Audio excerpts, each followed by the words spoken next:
Yo, what is going on, my fellow weebs? Chrono here, and welcome back to the channel. So today's video, I'll be going over my gear.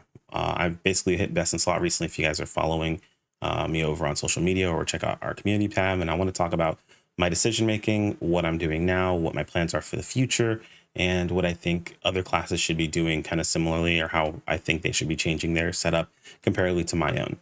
But before we jump to that, if you're new here, as always, my name is Chrono. I primarily cover PSO2 content. Would much appreciate a subscribe as we work our way towards that 10K mark, hopefully by the end of this year. Anyway, let's go ahead and jump into this.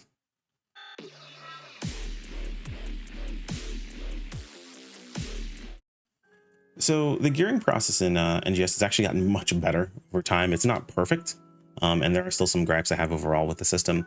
However, we are in a pretty decent spot for what we're dealing with, or what we're working towards these days. So as far as best in slot weapon, it's pretty straightforward. It's going to be the Wingard. Now we likely will be getting a replacement for the Wingard with this new weapon that they've announced.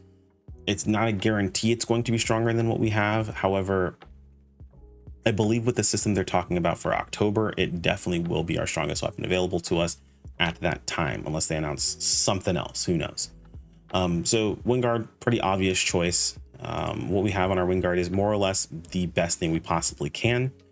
So these 4 augments are basically non-negotiable best augments in the game right now. So you will see them on everything as far as our gearing goes. So Grand Gladius Soul, a solid 4.75. Luxal Finale, that crisp 5%.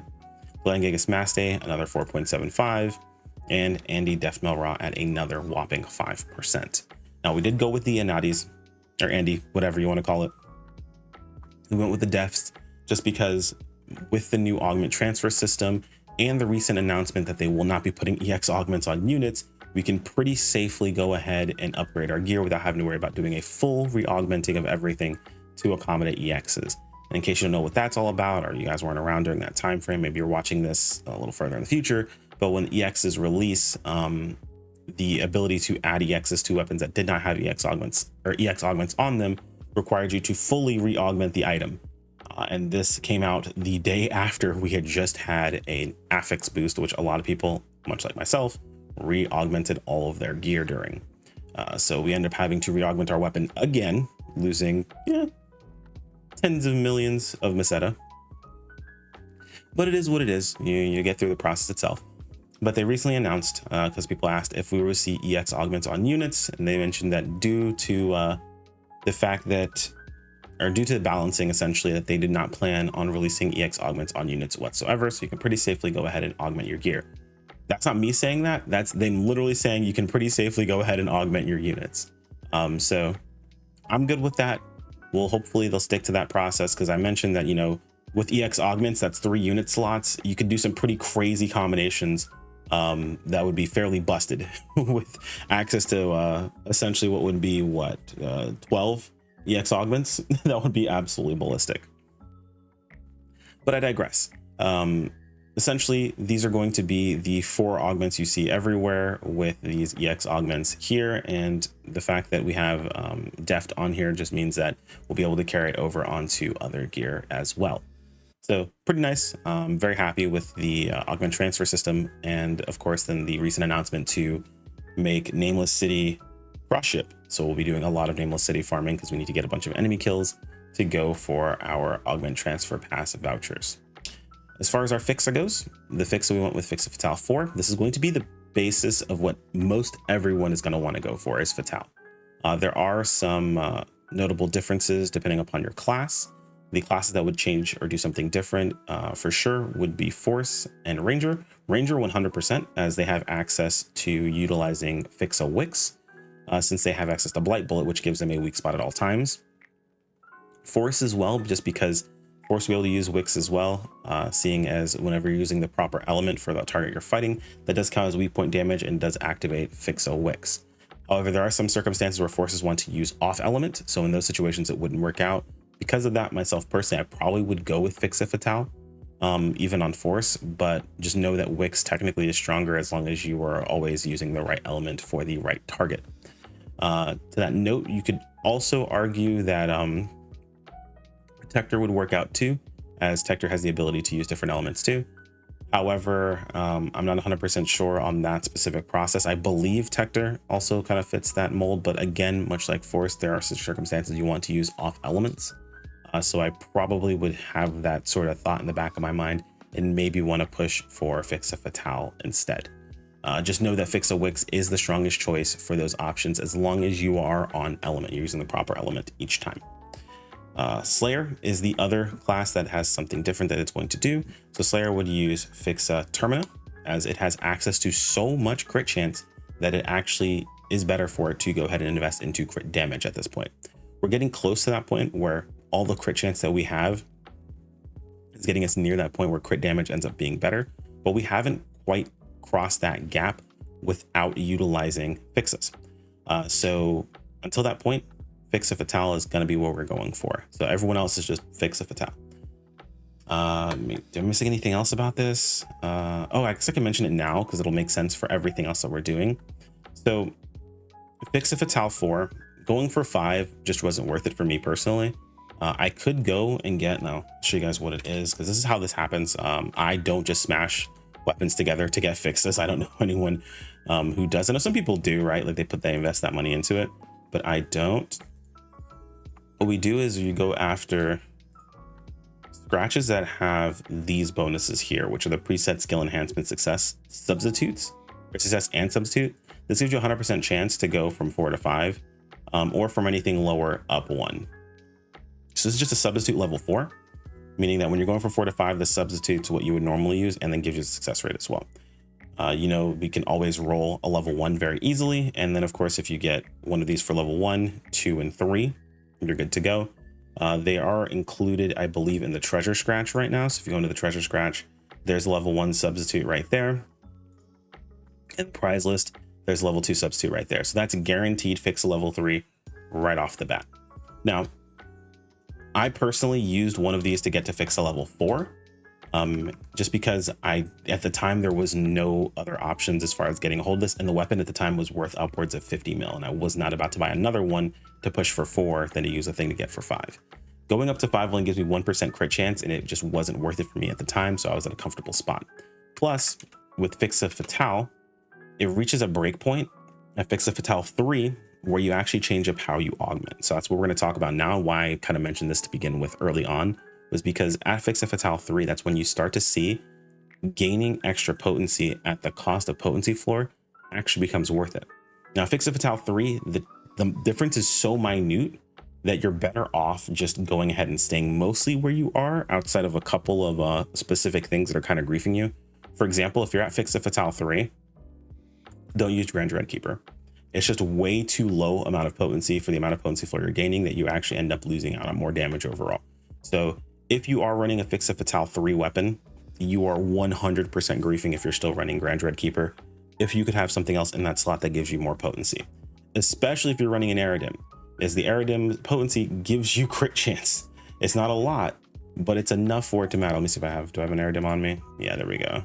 I have this one. This one actually has, yeah, so on this one. But yeah, this one gives you crit rate. It gives you 5% crit chance. So it is an absolute throw to use an Aerodym, or to use Grand Dread Keeper if you have a Termina 3 Aerodym. I'd imagine, or a Fatale 3 Aerodym. I'd imagine that it's actually a throw if you have like a Fatale 2, to be honest, because of the Aerodym, but I haven't checked the calculation for that, so I'm not going to say that's the case for certain. But basically, once you hit Fatale 3, drop all your Grand Dread Keepers if you can swap it for something else. The big point, if you can swap it for something that's going to be stronger, you want to make sure you get more potency. And if you're in a position where it's just going to be uncomfortable for you to do things overall, sometimes that loss in damage may equate to gameplay that does give you increased damage. And we'll talk about that with my units. So just as kind of a recap, if you're playing if you're playing Ranger and sometimes to a lesser extent Force or Tector, then you want to take a look at Fixa Wix. If you're playing Slayer, you want to make sure you have Fixa Termina, and then everyone else, Fixa Fatale is what you're going for. Once you reach Fatale 3, you start to push more potency than potency floor.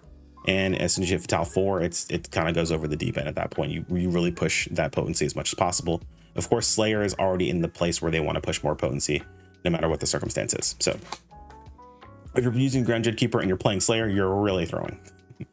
So units wise, all my units are exactly the same. And I'm gonna talk about why I chose the augments I did. As always, the top 4, those are always going to be there. So Grand Gladius Soul, Lux Al Finale, Andy Deathmell Raw, and Glenn Gigas Maste. We'll talk about more of this in Andy Deathmell Raw in just a moment here, but just know that it's the strongest choice I could have here, even by just a small margin. The rest of the augment choices, we have Mega Trial, Guaro Trial, and we have Hike of our Domino. Now, I believe personally, I could actually gain damage by dropping this Hike of our Domino. The reason I don't is twofold. One, I don't think it's that much where it's going to matter. And 2, I would also lose out on the 6 PP that I'd gain here. Because what I'd be doing is I'd swap this for like a wardrobe. Now, I would overall drop 21 PP on my setup, which would drop me down to about 220. Can I math? 222 actually, which would be cool. C222. But it would drop me down to 222. That puts me in a place where I have struggles occasionally on certain fights, maintaining enough PP to get my opinion at the beginning of the fight. Now, throughout the fight, it's usually okay. I mean, there are still some moments where I will run out and I'll have the normal attack, regardless of how much PP I have at the moment. But specifically at the beginning of fights, you want to be able to generate enough pinion gauge to be able to get a pinion off to then give your PP back and get that damage out in the first 30 seconds. Now, again, it does vary from fight to fight, the number of blocks and counters you can get, the number of PAs that may get interrupted or that you have to cut off early.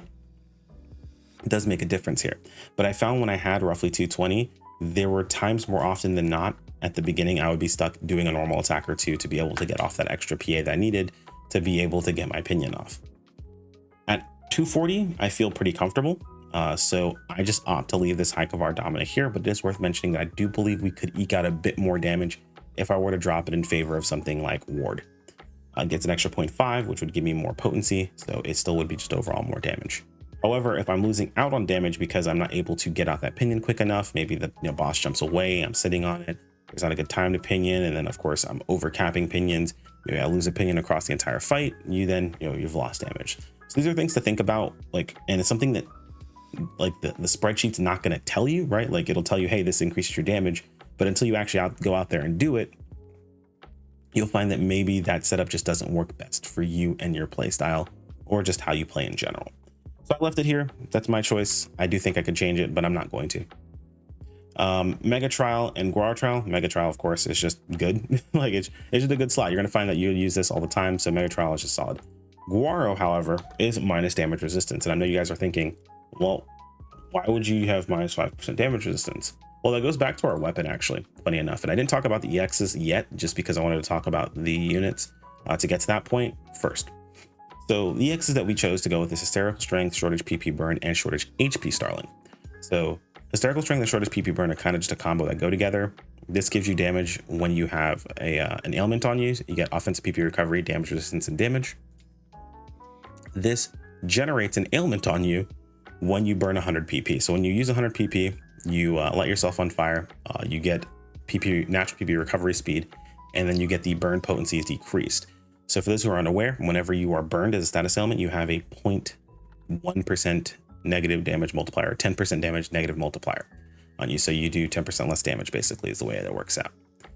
Now, this gives you burn without the negative. It actually overwrites your status ailments. So if you've ever been status ailmented and then you have this, you overwrite it with your positive burn, essentially, where it does the positive effects for you. Now, just being burned is still going to give you hysterical strength, having any status element will, but you want a status element that's not going to screw up you dealing damage. So, and you want agency over that status element to maintain it. As you're fighting and burning PP, you can actually keep the status element going almost indefinitely. I've kept it up for a very, very, very long time. So it's actually really nice for me personally, but I know it's not up there for everyone. So some people opt to go with different combinations. They go with lively HP instead, and then take 2 utility choices. Now, some of you guys are probably thinking, why do you have shortage HP, Starling? This only procs when you're under 50% HP, or when you're at or under 50% HP. Part of the reason why I use this is because at its worst, it's as much damage as other things are already. So even at its absolute worst, it's still as good as everything else I would put in this slot. So it's still 4.5. The benefit to this is that Whenever I am at 50% or below, I get that extra damage and a massive chunk of damage resistance. What you'll find is that I actually don't take as much damage as you might think whenever I'm below 50%. Now, I have been dying more often, but I also sit under 50% HP more often, so I'm also getting forgetful and I haven't paid attention as much, so I have to be less greedy. Part of it is also just greed in general, but I've been paying attention to how much damage I actually take when I'm below 50%, and it usually takes about 3 hits, like 3 or 4 stray hits to actually kill me, depending upon where I'm at and how long I've been sitting there. Usually if I drop till I'm like, I don't know, 100 HP or below that, in some cases like double digits, I'll of course pop a heal. But realistically speaking, in most situations, this isn't as bad as a lot of people think it might be. I really think this is the strongest combination in the entire game, just overall when it comes to damage, and it plays a much more of a part in my damage than you would actually overall think. Because of that, with all these combinations, I'm getting nearly 40% damage resistance. It doesn't work like that specifically when it comes to multiplication, because everything's multiplicative, but I'm getting nearly 40% damage resistance. The Guaro trial is not that bad. it gives me minus 12% damage resistance, but between that and of course the add-on skill that I have for Protector, I'm not taking nearly as much damage as I actually thought I might in this situation. I was ready to go ahead and swap this back over if I absolutely got wrecked by this, but I've been fine. Like the only times again I've been low on HP or I've died or anything along those lines is me just literally being greedy. Like I could have just pressed the heal button and I'd have been fine. But it's like, hey, I took a hit while I was already under 50%. Now I've got like 300 HP. I get hit by a stray hit. Now I've got like 100 HP and I just didn't go to heal for some reason. It's very rare that I'll get absolutely just mollywop with a ton of damage. Now against a boss, like a bigger boss I know is going to hit me much harder, I'm not sitting below 50% HP all the time. Basically, if I know the next hit's going to get me one shot, I will heal up. But a lot of times I won't heal up to full. I'll heal up to like 70%. And then maybe a stray hit will happen, the boss will go down, and then bam, all of a sudden I'm under 50%. It's kind of like the perfect storm of a situation. Or, you know, I don't take any damage and I'm just dealing damage to the boss and the burn is just ticking me down and the ticks tick me down to below 50%. And now I'm in an ideal position. The boss is down, I can deal a bunch more damage. So that's mostly why I'm in that situation when it comes to our EXs and why Guaro doesn't really affect me nearly as much. But if you're not a big fan of Guaro, you can always go with Wardrobe. The reason I personally don't go with Wardrobe, even though technically I can overwrite any status element I have and I don't have to worry about those, is because some of these status elements suck. Like status elements sometimes just are not great. If you're frozen, you can't override it because you can't do anything. The only way that you can actually get yourself to override a status element is proccing your burn by spending PP, and you can't do that if you're frozen. Stun just sucks. You can't do anything about stun. You can't override it or anything along those lines. The rest of these status elements are just mildly irritating or annoying, but they're enough to kind of like you lose agency over your character a bit. This just our paralysis just interrupts your attacks, which is really annoying. What is confusion causes you to kind of move all over the place. It basically reverses your controls, but it's something you can mostly deal with. Blind, I feel like, is one of the worst ones. It's underrated just because it can cause you to randomly miss, which is terrible. If you have like a big hit, I have done opinion with blind up and just missed the opinion. That's happened before. I want to cry about it, but we move on. And then of course there's regular burn. Regular burn, of course, would give you the damage, the damage down. So that would suck. But it is something that you end up having to deal with, and you can't override all of these with your burn. However, if you can't do anything, you can't override it. I personally would take the negative damage resistance, but I know there are people that are like, I'd rather have the ward. So I'm going to go with that instead. There are certain classes that don't need a ton of PP. So something like Gunner, who doesn't really care about how much PP they have because they're able to regen it so incredibly fast. And they're able to regen PP for those around them, that they don't need to worry about that. They can go with something like Spiro instead, which is minus 6 PP, instead of going something like with Guaro, which would cause you to have negative damage resistance. Though keep in mind, a lot of people would recommend that you go with Wardrobe in this spot. I did go with Wardrobe for a long time, but I got really irritated with the amount of status elements I was dealing with, where I'd get hit by like a stray hit by something, and then I would all of a sudden have to deal with the status element. Just annoying. You can override it, but then I'm trying to spam PAs to override it, and it's just not a fun time. So this is just what felt comfortable for me overall. I think I talked about the Haikavar Dominant. I think I missed the other thing about that, which was the minus 6 PP. Oh no, we talked about the 6 PP or whatever. So yeah, that's fine. Spiro, just having that on top of not having Haikavar Dominant would be an absolute detriment. I'd be down to like 200 PP, and I feel like I would want to cry. This Def Mel Raw, we kind of lightly touched on it earlier on, but essentially this is a nice choice to have, as we aren't going to have to replace this for quite some time. It's just going to move on with us to our next units as we do augmentation transfers, so that's not a big deal. It is worth mentioning that because we are at Fatal 4, it's not that big of a damage increase for us. If you're below Fatal 4, then it's actually a much more powerful damage increase for you because the potency floor matters more. And it's only 3 potency floor if you're not using the deft version. The other versions are not bad. They're actually pretty solid. So if you want to go with more utility, more PP, whatever it happens to be, you can go with any of these capsules. They're all very good. And you're not missing out on that much floor potency. You still get the overall potency, so that's fine. And some would argue that it's actually better to use those utilities as opposed to this here, but I just went all in on damage personally because I could afford to, so it's totally fine. But just know that it's not the end of the world if you choose not to go with deft. You can go with any of the other ones at a massive discount and you are totally fine. Like Ward and Guar are both really, really cheap in comparison to something like deft. So just know that you're going to save yourself a lot of money overall and still get a lot of overall damage. Some would argue that it's even better to go with some of those utility options, as you can then swap out some other augments, right? Like you could go with, instead of Guaro here, you could go with Ward here, and then you can go with Ward here, which this would then cancel out the Ward row here. So it's just one of those things where you have to play around with and see what you personally like to deal with, or think about how your class plays. Something like a hunter or a waker who is a bit more prone to take damage with their blocks and interactions. Maybe you don't want to go with something like damage resistance negative. You want to go with something like, you know, status elements because you're not as concerned about it.